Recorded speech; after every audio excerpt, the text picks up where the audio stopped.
деші. Сондықтан Құдай сені жақсы көреді. Алла сені жақсы көреді. Соның арқасында сен порно көрсең де мені көріп тұрсың. Бір жағынан порно көресің, бір жағынан мені көресің.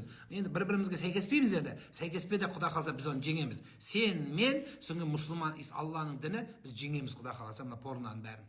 Сондықтан ардақтым, сен тұра бер, біреу болса да тұра бер. Біреу болса бар. Біреу болса тұра бер. Үйрене бер, бастай бер, жақсылыққа келе бер. Құдай қаласа, мына адам жаманшылықты қоя алмаса деген ереже бар. Онда жақсылықты көбейте беру керек дейді. Неге? Мынаны басат таразы сияқты ғой. Енді сен мынамен күресем деп жүріп, мынаны өзің айырсың. Мынандай сөз бар.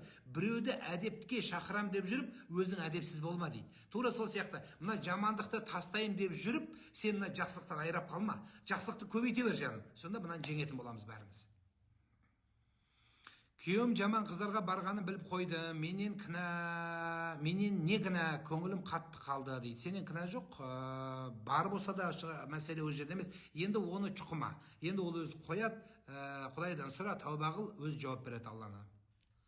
Бір адаммен қосылуға дұға етуге дұрыс па дейді. Жоқ, дұрыс емес жаным. Елдің бәрі дұғалай берсе, Төреғали Төрәліға үйленіп алмай ма бәрі? Болмайды жаным. Саламатсыз ба, таңертең жұмысқа кіргенде оқылатында бисмиллахи алат тәуәккәлт. Бисмилла, я Алла саған тәуба еттім де. Тәуәкел еттім де.